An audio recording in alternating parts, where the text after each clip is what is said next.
ముందుగా ముందుగా గురువందనం చెప్పుకుందాం.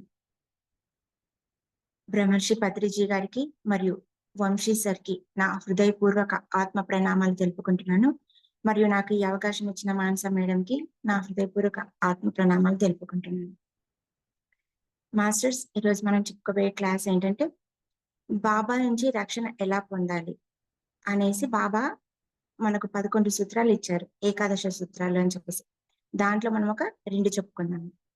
అందులో మొదటి సూత్రం ఏంటంటే ఈ భౌతిక దేహం అనంతరం సహితం అప్రమత్తున్నే అని బాబా చెప్తున్నారనమాట. మన 11 సూత్రాలలో ఇదొక సూత్రం. అయితే మనం దీనిని ఎలా తీసుకోవాలి అని అంటే, మనకు ఈ భగవద్గీతలో 2వ అధ్యాయంలో ఉన్న మొత్తం సారాంశాన్ని మొత్తం బాబా ఒక చిన్న సూత్రంగా మార్చి చేసి చెప్పారు. మనకు మనకు ఈజీగా అర్థం కావటానికి. మనం ఎలాగో అంత చదివి అర్థం చేసుకోలేము కాబట్టి ఒక్క లైన్ లో మొత్తం సారాంశం మొత్తం దాంట్లో పెట్టారనమాట. అదే ఈ భౌతిక దేహం అనంతరం సహితం అప్రమత్తున్నే అని చెప్పేసి ఒక లైన్ చేశారు. అది ఏంటి, మన మన ఆధ్యాత్మికంగా మనం దానిని ఎలా తీసుకోవాలి అని చెప్పేసి మనం ఇక్కడ తెలుసుకున్నాం. మళ్ళీ బాబా ఏమంటుంటారంటే, ఆ, నేను సమాధి నుంచే భక్తుల కోరికలు తీరుస్తాను, సర్వకార్యాలు నిర్వర్తిస్తాను అని బాబా ఎప్పుడు అంటూ ఉంటారు. బాబా ఇక్కడ మనకి ఇచ్చే సందేశం గ్రహించి మనం అందరం బాబా అడుగు జాడల్లో నడవాలి అని బాబా మనకు కొన్ని సులువైన మార్గాలు చెప్పారన్నమాట. ఈ భౌతిక దేహం అనంతరం సహితం అప్రమత్తున్నై అనంటే మనం మరణించిన తర్వాత కూడా అవేర్నెస్ గా ఉండాలి.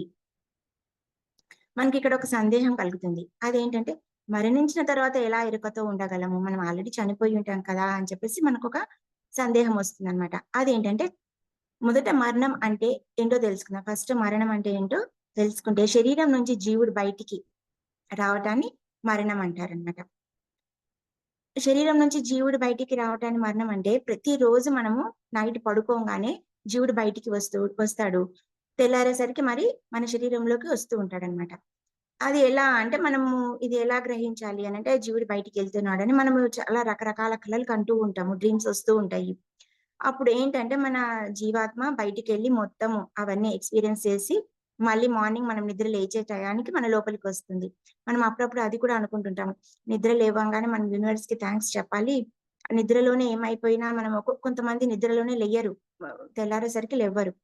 కాబట్టి మనకి ఈ జీవితాన్ని ఇచ్చినందుకు మనం యూనివర్స్ కి థ్యాంక్స్ చెప్పుకోవాలి అని అనుకుంటూ ఉంటాము. ఆ విధంగానే మనకు జీవుడు నైట్ మొత్తం బయటికి వెళ్ళిపోతాడు. కాకపోతే అది కూడా మరణం కాదు. మరణం అంటే మనకు ఒక సిల్వర్ కార్డ్ కనెక్షన్ ఉంటుందన్నమాట. అది కట్ అయిపోతే ఇంకా మళ్ళీ జీవుడు లోపలికి ప్రవేశించలేడు. అది కట్ కానంత వరకు అది తిరిగి తిరిగి నైట్ మొత్తం తిరిగి మళ్ళీ తెల్లారేసరికి మన శరీరంలోకి వచ్చేస్తుందన్నమాట. ఈ సిల్వర్ కార్డ్ ఎప్పుడైతే కట్ అయిపోతే అప్పుడు జీవుడు మన శరీరంలోకి ప్రవేశించలేడు. దానిని ఇంకా మరణం అని అంటారు. అయితే ఇక్కడ మనం ఇది మరణము అనేది మనము చెప్పుకుందాము అంటే ఒక ఎగ్జాంపుల్ చెప్పుకుందాం, మనకి ఇంకా చాలా బాగా అర్థమవుతుంది. అదేంటంటే, ఇక్కడ గోపాల్ అనే యజమాని దగ్గర రమేష్ అనే పాలేరు పని చేస్తూ ఉంటాడనమాట. అతను ఆవులను బర్రెలను అన్ని కాస్తూ పాలు పిండినవన్నీ అందరికి అమ్ముతూ జీవిస్తూ ఉంటాడనమాట, బీదవాడు. అలా కష్టపడుతూ ఏం చేస్తాడంటే, డబ్బులు కొంచెం కొంచెంగా పోగు చేసుకొని ఒక సొంత బర్రెను కొనుక్కుంటాడనమాట. కొనుక్కొని సొంత పాల వ్యాపారం మొదలు పెట్టుకుంటాడు. పెట్టుకొని ఇంకా రమేష్‌కి ఏమో 3 కొడుకులు ఉంటారు. 3 కొడుకులు, కోడన్లు, పిల్లలు అందరూ ఒక చిన్న పూరి గుడిసెలో జీవిస్తూ ఉంటారనమాట. అలాగే ఆ బర్రెను కొన్న తర్వాత ఇంకొంచెం డబ్బులను పోగు చేసుకొని ఆయన ఇంకొన్ని బర్రెలను కొనుక్కుంటాడు. సొంత వ్యాపారం దాన్ని విస్తరింప చేసుకుంటాడు, పెద్దదిగా చేసుకుంటాడనమాట. చేసుకొని ఆ వచ్చిన ధనంతోని ఆయన ఒక 4 అంతస్తుల ఇల్లుని కొనుక్కుంటాడు. కొనుక్కొని ఆ పైన ఒక చిన్న టెంట్ హౌస్ ఉంటుంది. ఆ టెంట్ హౌస్ లో ఈ 3 కొడుకులు, అతను రమేష్, అతని భార్య, వాళ్ళ పిల్లలు అందరు కలిసి ఒకటి చిన్న రూమ్ లో ఉంటారు. ఎందుకని అనంటే, అతనికి డబ్బు పిసినారితనం అనమాట.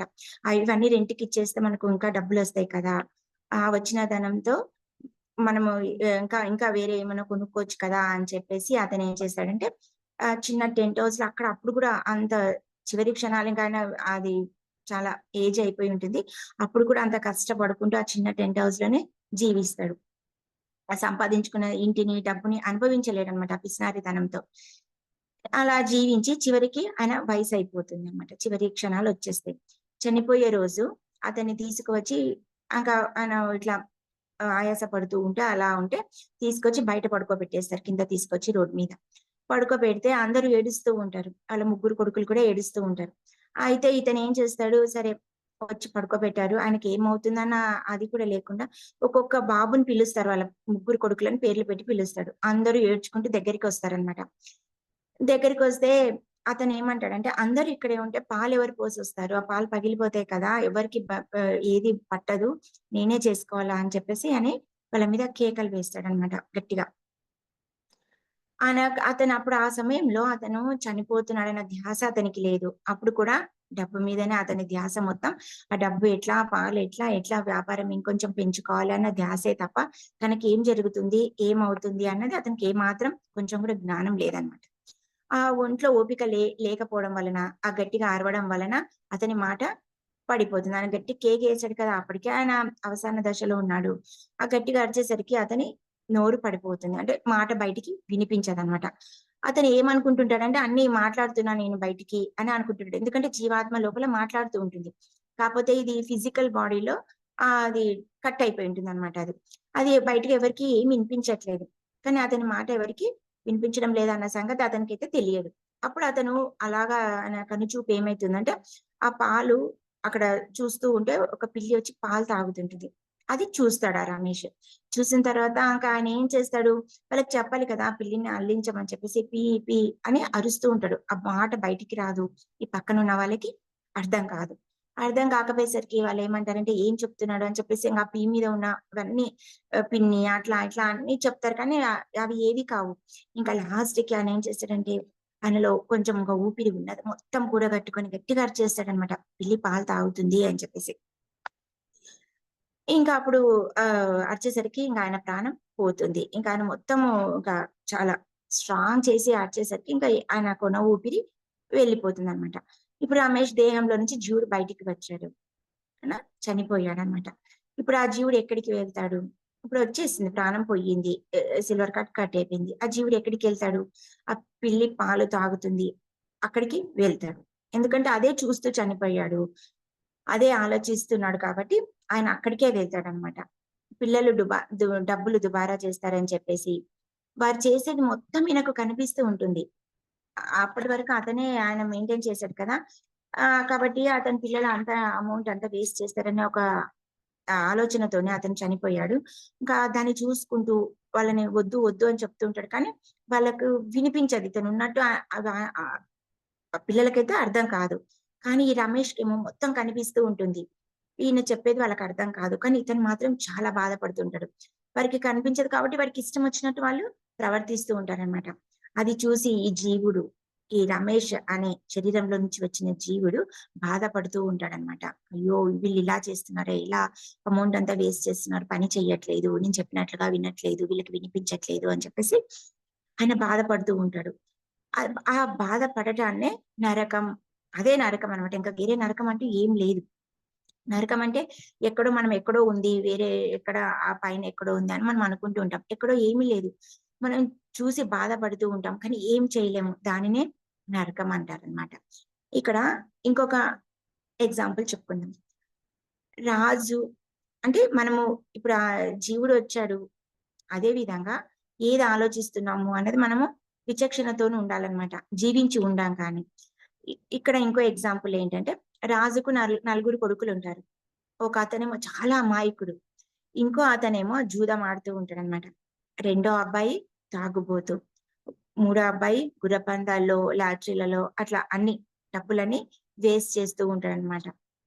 ఈ విధంగా ఆ నలుగురు కొడుకులు ఆ డబ్బుని చాలా వృధా చేస్తూ ఉంటారు. అయితే ఆ రాజు ఏంటంటే, ఉన్న ఆ ఆస్తిని మొత్తం కాపాడుకుంటూ, ఆ పిల్లల బారిన వేస్ట్ కాకుండా అతను కాపాడుతూ, అతనింకా మొత్తం అతనొక్కడే వర్క్ చేస్తూ ఉంటాడనమాట. వాళ్ళకి ఎటువంటి ఇది ఇవ్వకుండా. పని చెప్పకుండా. ఏంటి ఎవరికి ఏ పని చెప్పినా వాళ్ళు వేస్ట్ చేస్తారేమో, చెయ్యలేరేమో అనే అపోహతోని అతను ఒక్కడే సింగిల్‌గా డీల్ చేసేవాడనమాట. ఒకరోజు ఆయన ఆరోగ్యము బాగోలేక కన్నుమూస్తాడనమాట ఇంక. ఇంకా అడ్డు అదుపు లేక ఆ పిల్లలు వాళ్ళ ఇష్టం వచ్చినట్టు వాళ్ళ కోరికలన్నీ తీర్చుకుంటూ ఉంటారనమాట. అతను చనిపోయే ముందు ఆస్తిని ఏం చేస్తారో అని అనుకుంటూ చనిపోయాడు. ఈ పిల్లలకి ఏం తెలియదు, అన్ని వేస్ట్ చేస్తారో అనుకుంటూ చనిపోయాడు కాబట్టి, ఆ ఆలోచనలతో ఆయన బంధింపబడ్డాడనమాట. మనము ఏది ఆలోచిస్తామో దాంతోనే బంధింపబడతామనమాట.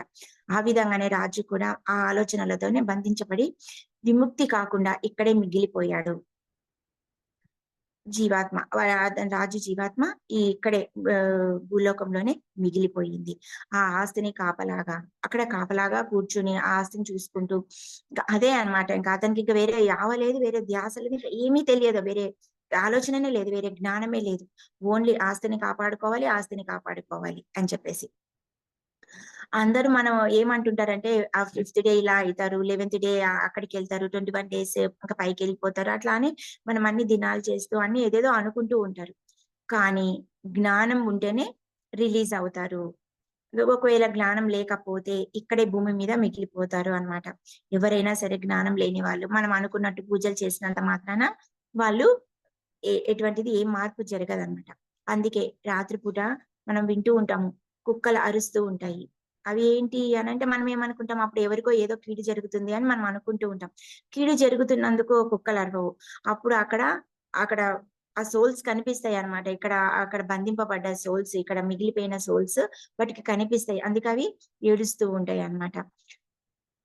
ఆహ్, ఆహ్, అలా భూమి మీద మిగిలిపోయిన ఆత్మలను వాటికి కనిపిస్తుంటాయి. అందుకే అలా అవి అరుస్తూ, ఏడుస్తూ తిరుగుతూ ఉంటాయన్నమాట.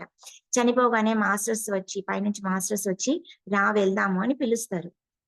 కానీ అతనికి ఎరుక లేదు. ఆయనకు ఎటువంటి జ్ఞానం లేదు కాబట్టి వెళ్ళడు. ఈ విశ్వంలో కొన్ని నియమాలుంటాయి. ఆ నియమంలో ఒక నియమం ఏంటంటే ఎవరిని వాళ్ళు మాస్టర్స్ వచ్చి బలవంత పెట్టరు. రా అని లాక్కపోరనమాట. వారికి ఇష్టం ఉంటేనే రా అని పిలుస్తారు. ఇష్టం ఉంటేనే తీసుకెళ్తారు. లేకపోతే ఇక్కడే వదిలేసి వెళ్తారనమాట. మనకు సినిమాలో చూయిస్తూ ఉంటారు. ఏంటంటే దున్నపోతులను కట్టి లాక్కుపోతుంటారు. అలా ఇలా చూయిస్తూ ఉంటారు. అది కేవలం మనము భయంతో ధర్మంగా జీవించడానికి, అలా ఉండడానికి మాత్రమే అవన్నీ చూయిస్తూ ఉంటారు. కానీ అలా వాళ్ళు ఎవరు ఏమి తీసుకొని పోరనమాట. నా వాళ్ళు అనుకున్న వారందరూ ఒక ఫోటోలో పెట్టి దండ వేస్తారు. కాలక్రమేణా మర్చిపోతారు. ఆహ్, వాళ్ళు ఏం చేస్తారు, చనిపోంగానే ఒక ఫోటో పెట్టేసి, ఒక దండ వేసేసి, వాళ్ళు ఒక 6 మంత్స్, 4 మంత్స్ అవ్వంగానే వాళ్ళు మర్చిపోతూ ఉంటారనమాట. మానవులకిచ్చిన గొప్ప వరం ఏంటంటే మరుపు మరియు కాలం. కాలం అయిపోతూ ఉంటే మర్చిపోతూ ఉంటాము. కాలంతో పాటు అన్నీ మర్చిపోతూ ఉంటాయి. అన్నీ మర్చిపోతూ ఎళ్ళిపోతుంటా ఉంటాం. మనం మళ్ళీ నెక్స్ట్ దాంట్లోకి వెళ్ళిపోతూ ఉంటాం. నిన్న జరిగిపోయిందిగా కొంచెం తెల్లారేసరికి కొంచెం తక్కువవుతుంది బాధ. తక్కువ ఆ బాధను మొత్తంగా మర్చిపోతూ ఉంటాం. దేహానికి ఒక్కటే ఈ కాలం ఉంటుంది. ఆత్మకు కాలం ఉండదనమాట. వాళ్ళకి కాలం అనేది ఏముండదు. మనకు కాలం అని మనం ఎలా తెలుసుకోవాలి? మనకు కాలం ఉంది అని సరే ఎలా మనం దీన్ని ఐడెంటిఫై చేయాలి అన్నప్పుడు, మనం పడుకున్నప్పుడు మనకు కాలం అస్సలు తెలియదు. తెలియదు కదా! అదే విధంగా మనం ఎప్పుడు పడుకున్నామా? అప్పుడే ఆరైందా అని అనుకుంటూ ఉంటాం. మొత్తం మనము అది మెలుకువలో ఉంటామనమాట. దాన్నే కాలం అంటారు. మర్చిపోతాము. పడుకొని మనము మర్చిపోతామనమాట. జీవుడికి కాలం లేదు కాబట్టి ఆయన మరుక్షణము మరవలేడు. వాళ్ళని చూసుకుంటూ, అదే విధంగా బాధపడుకుంటూ, అయ్యో! వీళ్ళు మర్చిపోయారే, నేను చెప్పిన మాట వినట్లేదే, అయ్యో! ఆస్తి ఎట్లా అది ఇది అని భయంకరమైన నరకం అనుభవిస్తూ ఉంటాడనమాట జీవుడు. ఇక్కడ ఇక్కడ ఫస్ట్ జీవుడిని మనం ఏం చేస్తాం అక్కడ, ఆ జీవుడు రమేష్ పాల దగ్గరికి వెళ్తాడు. పాలు పోస్తాడు. డబ్బులు లెక్క పెడతాడు. ఎందుకంటే అతనికి అవేర్‌నెస్ లేదు. రాజు ఆస్తికి కాపలాగా ఉంటాడు. అనంటే వాళ్ళు ఏదైతే ఆలోచించుకుంటూ ఉన్నారో, ఏదైతే ఆలోచించుకుంటూ చనిపోయారో అదే ప్రవర్తిస్తారనమాట. మనం అవేర్‌నెస్ ఏంటంటే బ్రతికుండగానే తెచ్చుకోవాలి. బ్రతికుండగానే తెచ్చుకుంటే అనంతరం కూడా వస్తుంది. మనం ఇప్పుడు ఉన్నప్పుడే జ్ఞానం తీసుకున్నాం అనుకోండి, జీవించి ఉండంగానే మనం చనిపోయాక తర్వాత కూడా మనకు అది ఎరుక స్థితి ఉంటుందన్నమాట. అది ఎలా తెచ్చుకోవాలి అనంటే, మనకిక్కడ సార్ ఏం చెప్తున్నారంటే, ధ్యాన సాధన, సజ్జన, సాంగత్యం, సాయుధ్యంలో ఉండడం ద్వారా వస్తుంది మనకు. అందుకే ముందుగానే జ్ఞానం తెలుసుకోవాలి. మనకు ముందుగానే జ్ఞానం వచ్చిందనుకోండి, మనము ఇరుక స్థితిలో ఉంటాము. మరణం తర్వాత ఏం జరుగుతుందో తెలుసుకోవాలి. మనం కేవలం ఈ డబ్బు, ఈ భౌతికంగానే ఆలోచించుకుంటూ వీటి మీదనే మనం ఉండిపోయి, తర్వాత ఏం జరుగుతుంది, ముందు ఏం జరుగుతుంది మనకి ఏం తెలియకుండా, ఎటువంటి జ్ఞానం లేకుండా మనము ఎర్త్ బార్న్ సోల్స్‌గా, తెలియని వాళ్ళందరూ ఎర్త్ బార్న్ సోల్స్‌గా మిగిలిపోతూ ఉన్నారు. అలా కాకుండా మనం జ్ఞానం తెచ్చుకోవాలి. అది ఏ విధంగా అంటే మరణానంతరం విశ్వ నియమాలు, జీవాత్మ ప్రపంచ నియమాలు ఇలాంటి బుక్స్ చదివి తెలుసుకోవాలి. భౌతిక దేహ అనంతర సహితం అప్రమత్తున్నయి తర్వాత రావాలి అనంటే ముందుగా రావాలి. మనము ఆహ్, భౌతిక దేహ అనంతరం మనకు తర్వాత మనకు ఎరుక స్థితి రావాలి అంటే మనం జీవించి ఉండంగానే ఆ ఎరుక స్థితిని జ్ఞానాన్ని మనం తీసుకోవాలి అనేది మనం ఇక్కడ బాగా అర్థం చేసుకోవాలి. ఎటువంటి సమస్యలతో వచ్చిన భక్తులకు బాబా బాబా ఏం చేస్తాడంటే విభూది ఇస్తాడనమాట. దాని అర్థం ఏంటంటే ప్రపంచంలో కనిపించే వస్తువులన్నీ బూడిద వలె అశాశ్వతములే. అన్నీ బూడిదే అయిపోతాయి. అవన్నీ వేస్ట్ అని చెప్పేసి ఇక్కడ బాబా ఆ బూడిద మనకు చిహ్నంగా ఇస్తూ ఉంటాడు వచ్చిన వాళ్ళకందరికీ. పంచభూతములతో చేసిన ఈ శరీరం ఎన్ని సౌఖ్యాలు అనుభవించినా చివరికి బూడిదే అవుతుంది. మనం ఎంత కంఫర్ట్ జోన్‌లో ఉన్నా, ఎటువంటివి ఎన్ని అనుభవించినా, ఎన్ని నగలు వేసుకున్నా, ఎన్ని వేసుకున్నా చివరికి చనిపోయిన తర్వాత బూడిదే అయిపోతాము. కాబట్టి వాటి కోసం వెంపర్లాడకుండా మనము భౌ జ్ఞానాన్ని తెలుసుకుందాము అని చెప్పేసి ఇక్కడ మనం అర్థం చేసుకోవాలి. బ్రహ్మము మాత్రమే నిత్యము. ఈ జగత్తు శాశ్వతము. బంధువులు, సంపదలు, భవబంధాలు మనవి కావని, ఈ లోకంలో ఒంటరిగా వచ్చాము, ఒంటరిగానే పోతామని బాబా వారి భావన. అది తెలియడం కోసమే బాబా విభూదిని అందరికీ ఇచ్చేది. మనం అది తెలుసుకోవాలి. అది ధరించినప్పుడైనా సరే, మనం ఆ విషయం తెలుసుకోవాలి అని చెప్పేసి బాబా అక్కడ ఒక దుని పెట్టి ఉంటాడు. ఎవరు వచ్చినా దాంట్లోంచి ఆ దునిలో నుంచి విభూది తీసి ప్రసాదిస్తూ ఉంటారనమాట. ఊదిని ఊదిని నుదుట ధరించినప్పుడు మనం నిరంతరం గుర్తు చేసుకోవాల్సింది ఏంటంటే బాబా సందేశాన్ని. బాబా ఎందుకు మనకు ఈ ఇది ఇస్తున్నాడు, విభూదిని ఇస్తున్నాడు అనేది మనం ఎప్పుడు నిరంతరం గుర్తు పెట్టుకోవాలి. అది పెట్టుకున్నప్పుడు అప్పుడు మొత్తం మనము ఇది గ్రహిస్తా ఉండాలి, ఆలోచిస్తూ ఉండాలి. దాన్ని ఎప్పుడు ఎరుక స్థితిలో ఉంచుకోవాలనమాట. మనం జ్ఞానం తెలుసుకోవాలి అన్నది తెలుసుకోవాలి. ఇవన్నీ వేస్ట్ అన్నది. అలా అని అన్ని వదిలేయకూడదు. భౌతికంగా అన్ని వదిలేయాలని ఏం చెప్పట్లేదు ఇక్కడ. అందులో ఉంటూ అది శాశ్వతం కాదని వదిలివేయగలగాలి. దానికోసమే మనం బాధపడదు నిరంతరం దానికోసమే ప్రాకులాడకుండా కేవలం ఉంది అనుభవించాలి. కానీ దాంతోనే మనము జీవించకూడదు. లెట్ గో అని ఎప్పటికప్పుడు మనం వదిలేస్తూ ఉండాలి అన్నమాట. జీవుడు నరకాన్ని తప్పించుకోవాలి అంటే ఎర్త్ బార్న్ సోల్ గా అవ్వకూడదు. శరీరంలో నుంచి బయటికి వచ్చాక భూమి మీద బాధింపబడతాం. ఆ బంధింపబడకుండా ఆ జీవుడికి ఉన్న ఆలోచనలతో ఆస్తి మీద మమకారం, డబ్బు మీద వ్యామోహం, బంధువులు, బంధుత్వాలు, బంగారు అన్న కోరికలతో జీవుడు బంధించబడతాడు. అలా బంధించకుండా మనము ఎరుక స్థితిలో జ్ఞానం తీసుకోవాలి. భగవద్గీత ఉంది, రామాయణం ఉంది. అందులో సత్యం తెలుసుకోకుండా కేవలం ఇంట్లో బుక్స్ ఉన్నంత మాత్రాన ఏమీ లాభం ఉండదు. దానిలో ఉన్న అర్థం తెలుసుకొని ఆ విధంగా మనం జీవించాలి. ఊరికే బాబా గుడికి వెళ్ళి విభూది పెట్టుకొని ప్రసాదం తిని వస్తే లాభం ఏమీ ఉండదు అన్నది మనం తెలుసుకోవాలి. బాబా చెప్పిన ఏకాదశ సూత్రాలలో ఉన్న సత్యాన్ని తెలుసుకుందాము. మనము బాబా చెప్పిన విధంగా, బాబా ఆశించిన విధంగా మారదాము. ఆనందంగా జీవిద్దాం. అయితే ఇక్కడ మనము ఇది ఒకటి సూత్రం చెప్పుకున్నాము. ఇప్పుడు ఇక్కడ రెండవ దానికి వచ్చేసప్పటికి బాబా చెప్తున్నాడు ఇంకో మాట ఏం చెప్తున్నారు అని అంటే, నా సమాధి నుండే నా భక్తులకు రక్షణ అని బాబా ఎప్పుడు ప్రతి దాంట్లో చెప్తూ ఉంటాడు. నా సమాధి నుంచే నేను మీ కష్టాలన్నీ తీరుస్తాను. సమాధి నుంచే భక్తులకు రక్షణ చేస్తాను. సమాధి అంటే మనమేమనుకుంటుంటాము, సమాధి అంటే ఏమనుకుంటాము, చనిపోయిన తర్వాత కట్టేదానిని సమాధి అంటారు. మనం భౌతికంగా ఏమనుకుంటామంటే శ్మశానంలో అక్కడ కట్టేదానిని సమాధి అనుకుంటాము. కానీ ఇక్కడ ఆధ్యాత్మికంగా బాబా చెప్పిన సమాధి గురించి తెలుసుకుందాం మనం. ఇక్కడ ఏంటంటే ఒక ఎగ్జాంపుల్ చెప్పుకుందాము. బాబా జీవించి ఉండంగా తారక్కడ బాబా భక్తుడన్నమాట. తారక్కడ వారి మిత్రుడు ఇద్దరు కలిసి బాబా దగ్గరికి వెళ్తారు. వెళ్ళిన తర్వాత అక్కడ ఏంటంటే 2 రోజులు ఉంటారు బాబా దగ్గర. ఉన్న తర్వాత ఇంకా వాళ్ళు వెళ్ళిపోవాలి కదా! 2 డేస్ ఉన్నారు. ఉన్న తర్వాత తిరుగు ప్రయాణం చేస్తుంటారు. చేసేటప్పుడు బాబాతోనంటారు, "మాకు మిమ్మల్ని వదిలి వెళ్ళాలని లేదు బాబా" అని అంటారు. అంటే బాబా అడుగుతారు, "ఎక్కడికి వెళ్తున్నారు మీరు?" అని చెప్పేసి బాబా అడుగుతారు. అంటే మేము బాంబే వెళ్తున్నాం బాబా అని చెప్పేసి ఈ తారక్కడ ఆన్సర్ ఇస్తాడనమాట. జవాబిస్తాడు. అయితే "నేను బాంబేలో లేనా?" అని బాబా అడుగుతాడు. అయితే ఆయన ఏమంటాడంటే, "లేదు ఉన్నారు. కానీ మీతో మేము మాట్లాడలేం కదా! అక్కడ. ఇక్కడ ఇట్లా ఎదురుంగా కూర్చొని మాట్లాడిన విధంగా మేమక్కడ మాట్లాడలేం కదా!" అని చెప్పేసి వాళ్ళంటారనమాట. బాబా ఏం చేస్తాడంటే, అతని కళ్ళల్లో తదేకంగా చూసి నవ్వుతాడు. నవ్వి, "తారక బాంబేలో నేనున్నాను. విశ్వమంతా నేనున్నాను. నా మాటలు, నా పలుకులు నువ్వు వినాలంటే, నేను సమాధి నుంచే మాట్లాడతాను" అని అన్నారనమాట. అని చెప్తాడు. "నేను సమాధి నుంచే మాట్లాడతాను." మనకు ముందే చెప్పాడు కదా! మనం అది చదివినప్పుడు ఇప్పుడు లేడు బాబా. అప్పుడు చెప్పినప్పుడు బాబా సమాధి నుంచే మాట్లాడతాను అన్నప్పుడు బాబా జీవించే ఉన్నారు.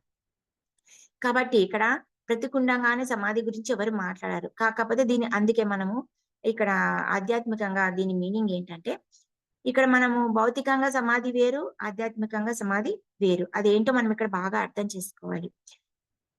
బాబా చెప్పిన సమాధి ఏంటంటే, పతాంజలి గారు చెప్పిన సమాధి గురించి చెప్పారు బాబా అప్పట్లో.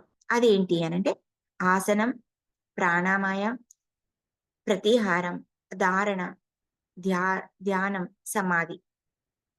అది పతాంజలి గారు చెప్పినవి బాబా చెప్పిన సమాధి అన్నమాట. ఇక్కడ బాబా 6వ మెట్టు మీద ఉన్నారు. అంటే సమాధి స్థితిలో బాబా ఉన్నారన్నమాట. మనమేంటి, మనం ఇక్కడ కూర్చొని కోరికలు కోరుకుంటూ, ఎదురుంగా కూర్చొని, ఆ ఆసనం మీద కూర్చొని, భౌతికంగా కోరికలు కోరుకుంటూ మొదటి మెట్టు మీదనే ఉన్నాం. అయితే ఇంకా బాబాతో మనం ఎప్పుడు మాట్లాడగలం? బాబానేమో 6వ మెట్టు మీద ఉన్నాడు. మనమేమో మొదటి మెట్టు మీద ఉన్నాం. అంటే మనం 6వ మెట్టు చేరుకుంటే బాబాతో మాట్లాడగలము. అయితే ఆహ్, బాబాతో ఆ విధంగా అయితే మాట్లాడగలము. సమాధానం నుం సమాధి నుంచే మాట్లాడతాను అని బాబా అన్న విషయానికి, సమాధి నుంచి భక్తుల రక్షణ అన్నారు. సమాధి నుంచే నా సర్వకార్యాలు అన్నారు. సమాధి అంటే మనం హ్మ్. పొరపడకుండా ఉండాలి. అంటే ప్రక్కన స్థితి అని పెట్టుకోవాలి. మనం ఎప్పుడైతే ఓన్లీ సమాధి అని పెట్టుకుంటే మనకేమో ఈ భౌతికంగా వేరే అర్థం వస్తుంది. కాబట్టి మనం ఏం చేయాలి అంటే సమాధి పక్కన స్థితి అని పెట్టుకుంటే మనకు ఈజీగా అర్థమవుతుంది. సమాధి స్థితి అనేది మనకు అర్థమైతుంది. అప్పుడు మనము క్లారిటీగా అర్థం చేసుకొని దాన్ని పొరపాటు పడకుండా అర్థం చేసుకోగలమనమాట. ఇక్కడ మనము ఒక ఎగ్జాంపుల్ చెప్పుకుందాం. ఇక్కడ ఏంటంటే ఒకరోజు లేలే శాస్త్రి, నాన్న కలిసి బండి మీద పూనాకి వెళ్తూ ఉంటారనమాట. బండి మీద పూనాకి వెళ్తూ ఉంటే వెళ్ళే దారిలో బండి కింద పడిపోతుంది. పడిపోయి అది ముక్కలు ముక్కలయిపోతుందనమాట. ఆ బండి విరిగి పడ్డ పరిస్థితి చూస్తే మనుషులు జీవించి ఉండడం కష్టం.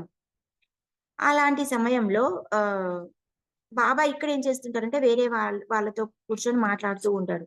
మాట్లాడుతూ ఉంటే బాబా సడెన్‌గా 2 చేతులు ఇట్లా రౌండ్‌గా పెట్టేసుకొని ఊ అని ఊదడం మొదలు పెడతాడనమాట. మొదలుపెడితే ఇక్కడ కూర్చున్న వాళ్ళకి అర్థం గాదు. ఎందుకు బాబా అలా ఆహ్, నోటి దగ్గర చేతులు పెట్టుకొని ఊదుతున్నారు? ఎందుకలా మాట్లాడేవారు సడెన్‌గా అలా ఎందుకు చేస్తున్నారు? అని వాళ్ళు ఆశ్చర్యంగా చూస్తూ ఉంటారు. చూస్తూ ఉంటే వాళ్ళకేం అర్థం కాదనమాట. అప్పుడు లేసి బాబా ఏమంటారంటే, "నాన్న లేలే శాస్త్రి చావబోతున్నారు. నేను వారిని ఎలా చావనిస్తాను" అని బాబా అంటాడనమాట. కళ్ళు తెరిచేసి ఆ మాట అంటాడు. అంటే అప్పుడు వాళ్ళకర్థమైతది. ఓకే. వాళ్ళకేదో ఆపద వచ్చింది. బాబా వెళ్లి వాళ్ళని కాపాడారు అని. బాబా ఎలా వెళ్లారు? ఎలా కాపాడారు? అంటే అప్పుడు బాబా సమాధి స్థితిలో వెళ్లి వారిని కాపాడారు. కళ్ళు మూసుకొని వెళ్లి ఆ స్థితిలో వెళ్లి వాళ్ళని కాపాడారనమాట. ఇక్కడ ఇంకో ఎగ్జాంపుల్ చెప్పుకుంటే మనం ఏంటంటే, మార్కండేయ పురాణంలో మార్కండేయుడిని శివుడు మృత్యు నుంచి ఎందుకు కాపాడాడు? మనము గుడి గూడా కట్టి ఉంటదిక్కడ. మనం సినిమాలలో గూడా చూస్తూ ఉంటాం. అది ఎందుకు కాపాడాడన్నది మనకెవరికీ తెలియదు. అది ఎలా అంటే మృత్యును అమలు చేసేదే శివుడు. మనకిప్పుడు అంటుంటారు ఆహ్, మృత్యుని అమలు చేసేదే శివుడు. అలాంటిది ఎందుకు ఆపాడు అనంటే, ఎందుకు ఆపాడు? అతనే మృత్యునిచ్చేసి, అతనే శిక్ష అమలు చేసి తర్వాత ఎందుకు ఆపుతున్నాడు అనంటే, విశ్వ నియమంలో మనకు కొన్ని నియమాలుంటాయని చెప్పుకున్నాం కదా! అందులో ఇంకొక నియమం ఏంటంటే, సమాధి స్థితిలో ఉన్న వారికి మృత్యు దేవత దరి చేరదు. ఎవరికీ మృత్యు దరి చేరదనమాట. మార్కండేయుడేమో సమాధి స్థితిలో ఉన్నందువలన ఆ మహాదేవుడు వృత్తి దేవతని తరుముతాడనమాట. అతను సమాధి స్థితిలో ఉండి ఆహ్, ఆహ్, శివుడి దగ్గరికి వెళ్ళి ఆయన వేడుకుంటాడనమాట. ఆ సమాధి స్థితిలో ఉన్నందువలన మృత్యు దేవత వెళ్ళిపోతుంది అని చెప్పేసి ఇక్కడ మనకు అర్థం చేసుకోవాలి అక్కడ. ఇంకొకటి మనము వింటూ ఉంటాము. ఆదిరాం బాబాజీ వెంకటేశ్వర్ల స్వామితో పాచికలాడారు అని అంటుంటారు. అది ఎక్కడ ఆడారు? వెంకటేశ్వర్ల స్వామి ఇక్కడ భౌతికంగా వచ్చారా? కాదు. అక్కడ సమాధి స్థితిలో వెళ్లి ఆడారు అన్నమాట. అంటే సమాధి స్థితి అనేది చాలా మంది వెళ్లి వారి కార్యాలు తీర్చుకున్నారు అనేది మనం తెలుసుకోవాలి ఇక్కడ. అది తెలుసుకొని మనము దాని కోసము ప్రయత్నించాలి సమాధి స్థితికి వెళ్ళటానికి. ఇంకొక ఎగ్జాంపుల్ ఏంటంటే మనం ఏకలవ్యుడు కూడా బోయవాడ అయినందువలన అతనికి విలువిద్య నేర్పించారనమాట. నేర్పించకుంటే కేవలం రాజవంశికులు మాత్రమే నేర్చుకోవాలి అని ఉంటది అప్పట్లో. అందుకు అతను ఏం చేస్తాడు? సమాధి స్థితిలో ఆయన 5వ శరీరంలో వెళ్లి విలువిద్యని నేర్చుకొని వస్తాడు. బయట ఊరికే చూసి నేర్చుకోవటం కాదది. ఏ ఏ మనకు అట్లా చెప్తారు. కాకపోతే అది 5వ స్థితిలో అది సమాధి స్థితిలోనే వెళ్లి నేర్చుకుంటాడనమాట. అయితే మనకి సమాధి స్థితి రావాలి అనంటే ఏంటంటే, మనము తెల్లవారుజాముననే మనం ఫస్ట్ మెడిటేషన్ చేసుకొని పడుకోవాలి రాత్రి. మాస్టర్స్‌ని అడగాలి మార్నింగ్ మనకు మేలుకు రావాలి అని చెప్పేసి. మనకు 3:30కి ఆ విధంగా మనకు మేలుకొస్తుంది. ఏదో రకంగా వాటరనో ఏదో ఒకటి. లేసిన తర్వాత మనం ఒక 32 శ్వాసలు తీసుకొని కౌంట్ చేసుకోవాలి. 1, 2, 3 అని చెప్పి శ్వాస తీసుకునేటప్పుడు 32 బ్రెత్స్ తీసుకున్న తర్వాత మనము ఏదైతే కోరుకుంటున్నామో, ఎటువంటి బాధ అయితే ఉందో, ఎటువంటి క్వెషన్ ఉందో, మనకు ఆత్మస్థితి కావాలి అని కోరుకొని, మనము పడుకున్నప్పుడు మనకొచ్చే డ్రీమ్స్ అయినా సరే, మనము అప్పుడు సమాధి స్థితిలోకి వెళ్తామనమాట. మళ్ళీ మెడిటేషన్ చేసుకొని పడుకుంటే. ఆ సమాధి స్థితిలో మనం ఎటువంటి కోరిక కోరుకున్నా, ఎటువంటిదైనా సరే మంచిదే కోరుకోవాలి. ఎప్పుడు ఎవరికి చెడుపు చేయటానికి అలాంటివి ఏవి కోరుకోకూడదు.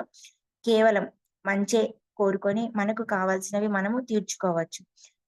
కాకపోతే చెడుపు కోరుకుంటే ఏమవుతుంది అనంటే, మనము ఎప్పుడైతే యూనివర్స్ నుంచి మనం ఏదైతే కోరుకుంటామో, ఏదైతే తీసుకొని ఏదైతే అడుగుతామో అది మళ్ళీ మనకు తిరిగి మనకే వస్తుంది. వేరే వారి గురించి అడిగితే.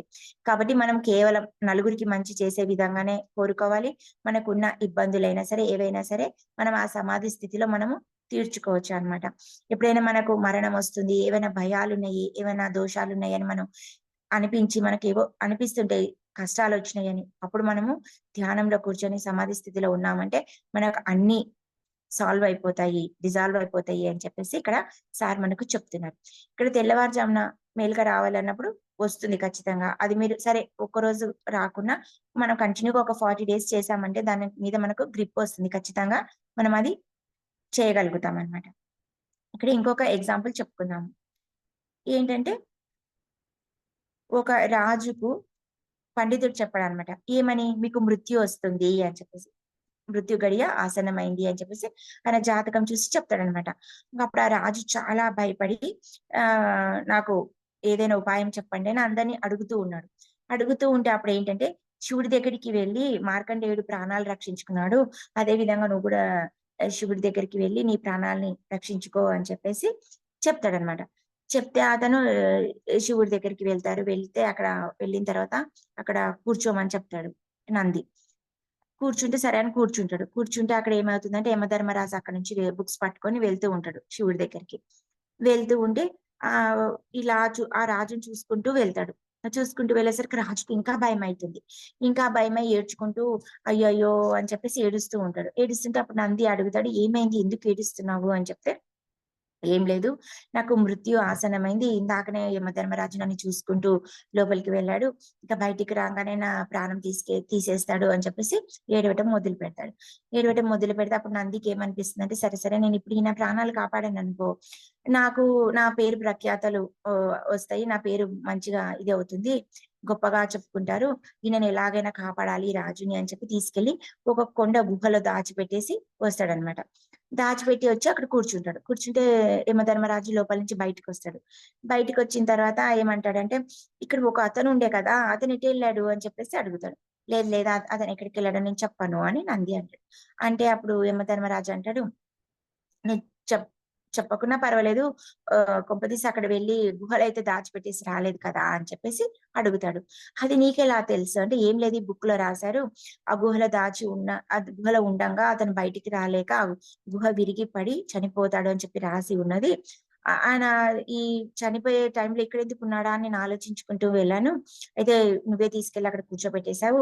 ఓకే. ఇంకా ఆ పని సులువైపోయింది అని చెప్పేసి అనుకుంటూ వెళ్ళిపోతాడు. అంటే మృత్యు అన్నది ఎవ్వరు ఆపడం ఎవరి తరము కాదు అన్నది మనకిక్కడ ఒక ఎగ్జాంపుల్ అన్నమాట. ఇంకో ఎగ్జాంపుల్ తీసుకుంటే ఏమైతుందంటే వేదవ్యాసులు గారు ఉన్నారు. అతను వాళ్ళ తాతగారు ఏం చేస్తాడంటే వచ్చి నాకు బ్రతకాలనుంది. ఇంకా నాకు ఇక్కడ మరణం ఆసన్నమైందని చెప్తున్నారు. దయచేసి నన్ను కాపాడు అని చెప్పేసొస్తే, ఇదంతా మామూలే కదా! వాస్తవమే. ఎవరు చిరంజీవులుగా ఇక్కడ ఉండిపోరు. నువ్వెందుకు అలా అనుకుంటున్నావు అని అది నీతి చెప్పడం మొదలుపెడతాడు. పెడితే నువ్వు నీ శిష్యులకు చెప్పుకో, నాకు చెప్పకసలు. నేను ఇవన్నీ వినను. నాకవసరం లేదు. నాకేమో జీవించాలనుంది. దయచేసి నాకు తీసుకెళ్ళు నన్ని అని చెప్పేసి అతన్ని పట్టుబడతాడనమాట. పట్టుబడితే సర్లే నిన్ను యమధర్మరాజు దగ్గరికి తీసుకెళ్తాను అని చెప్పేసి తీసుకెళ్తారు. తీసుకెళ్ళిన తర్వాత ఆ యమధర్మరాజు దగ్గరికెళ్ళి అయ్యా ఇలా జరిగింది అని చెప్పి వేదవ్యాసుల వారు చెప్తే, అయ్యయ్యో! ఇది నా చేతిలో ఏం లేదు. మొత్తము అక్కడ మృత్యుదేవత దగ్గరనే ఉంటుంది. ఆమె దగ్గరికి వెళ్దాము. ఆమె దగ్గరికి వెళ్ళిన తర్వాత ఆమె ఆమెనే ఏమైనా చేయగలదు ఈ విషయంలో. నేనేం చేయలేను అని చెప్పేసి ధర్మరాజు, వేదవ్యాసుల వారు, ఆ తాతగారు ముగ్గురు కలిసి ద మృత్యుదేవత దగ్గరికొస్తారు. మృత్యుదేవత దగ్గరికి రాంగానే ఆమె ఏమంటుంది, ఓకే. రండి కూర్చోండి అని చెప్పి ఆమె చెప్పి నమస్కారం చెప్పిన తర్వాత, ఇలా ఈయనకు తాతగారికి జీవించాలని ఉన్నది. మృత్యు ఆసన్నమైనది. దయచేసి ఈయనని ఒక మార్గం చూయించండి అని చెప్పేసి అక్కడ వెళ్లి అడుగుతారు. అడగంగానే అక్కడ ఆమె ఉండండి కొంచెం నేను చిట్టా చూసి చెప్తాను అని చెప్పేసి ఆమె ఆ చిట్టా చూసి చెప్తుంది. సరే, సరే ఇంక మీరు వెళ్లి రండి ఆ తాతగారిని వదిలేసి అని చెప్పి చెప్తుంది. అంటే ఆళ్ళంటారు, ఎందుకు మేమొచ్చిందే కాపాడమని వచ్చాము. మళ్ళీ వదిలేసి వెళ్ళమని చెప్తున్నారేంటి అనంటే, ఏం లేదు. ఇతను ఏ విధంగా మరణం కావాలని కోరుకొని జన్మ తీసుకున్నాడంటే, వేదవ్యాసుల వారు, యమధర్మరాజు మరియు నా సమక్షంలో ఈయన ప్రాణం విడుస్తాను అని చెప్పేసి ఆయన రిజైన్ చేసుకొనొచ్చారు. ముగ్గురమే ఎప్పుడు కలుస్తాము, ఎలానా అని చెప్పి నేను ఆలోచిస్తూ ఉన్నాను. అయితే ఇంతలో మీరే వచ్చేసారు. అందరు ముగ్గురు సమక్షంలోనే అతని ప్రాణాలు విడుస్తానని చెప్పి ఆయననే డిజైన్ చేసుకున్నారు. ఇది నా చేతిలో ఏం లేదు. ఇంక వదిలేసి వెళ్ళండి అని చెప్పి చెప్తారు. కాబట్టి ఇది ఏంటంటే ఆహ్, ఎక్కడికెళ్ళినా, ఎవరి దగ్గరికెళ్ళినా మృత్యు వచ్చిన తర్వాత ఎవరు దాన్ని ఆపలేరు అన్నది మనం ఇక్కడ బాగా గ్రహించాలి. కాకపోతే ఇక్కడ ఒక్క దగ్గర మనం చేయొచ్చు. ఏంటంటే సమాధి స్థితిలో ఉంటే మనము మన మృత్యుని జయించగలము. అది మనకు ఎగ్జాంపుల్‌గా ఇంకొకటేంటంటే ఒక ఒక ఆవిడ ఉంటుంది. నావలో ప్రయాణం చేస్తూ ఉంటుంది. ఆమెకు ఈ సమాధి స్థితి, మెడిటేషన్ గురించి బాగా తెలుసు. ఆ నావలో చాలా మంది ఉంటారు. వెళ్తూ ఉంటే అకస్మాత్తుగా సైక్లోన్ వస్తుంది. వస్తే ఏమవుతుంది అనంటే, ఆమెకింక చాలా భయమైతుందనమాట. ఏంటంటే, నేను చనిపోతానేమో అని చెప్పేసి. భయమైతే ఆ పడవ మొత్తం ఉల్టా అయిపోయి అంతా ఇంక గందరగోళంగా అయిపోతూ ఉంటుంది. ఆ సమయంలో ఆమె వెంటనే మెడిటేషన్‌లో కూర్చొని సమాధి స్థితికి వెళ్ళిపోతుంది. ఏమైతే అది అని చెప్పి, ఆ భయమంతా వెళ్ళిపోవాలి అని చెప్పేసి ఆమె కళ్ళు మూసుకొని కూర్చుంటుంది. అందరూ చనిపోతారు. అందరూ ఆ పడవ మొత్తం మునిగిపోతుంది. అంతా అయిపోతుంది. అయిపోయినాక కొంతసేపటికి ఎవరో వచ్చి ఆమెను లేపుతారు. నిద్ర లేపుతారు. ఆమె ఇట్లా నీళ్ళలో తేలుకుంటూ వస్తుందనమాట. నిద్ర లేపితే ఏమైంది అనంటే, "ఏమో తెలియదమ్మా నువ్వు ఇట్లా వచ్చావు" అనంటే, ఆ పడవ, ఆ మనుషులు అందరూ మునిగిపోయారు. అందరూ చనిపోయారు. కేవలం ఈ సమాధి స్థితిలో ఉన్న ఒక ఆవిడ మాత్రమే బ్రతికి ఉంటుందనమాట. కాబట్టి మనకు ఎటువంటిదొచ్చినా, ఎటువంటి బాధ, ఎటువంటి భయము కలిగినా మనము సమాధి స్థితిలో వెళ్తే మనల్ని మనం రక్షించుకోగలము అని ఇక్కడ బాబా చెప్తున్నారు అన్నమాట. అందుకే బాబా ఏమంటున్నారు, మీరు సమాధి స్థితిలో ఉంటే అప్పుడు నేను రక్షిస్తాను అని. మనం ఏం చేస్తుంటామంటే, మనం షిరిడీలో వెళ్లి ఆ సమాధి దగ్గర పూలదండలు అవి ఇవి వేసి, ఇదే సమాధి, ఇదే అని మనం అర్థం చేసుకుంటూ ఉంటాం. అలా కాకుండా సమాధి స్థితి అంటే ఆధ్యాత్మికంగా ఈ విధంగా ఉంది. కాబట్టి మనం ఈ రోజు నుంచి మనము సమాధి స్థితిలో ఉండి, బాబా చెప్పిన మార్గంలో నడుచుకుందాము. Masters. Thank you masters. Thank you.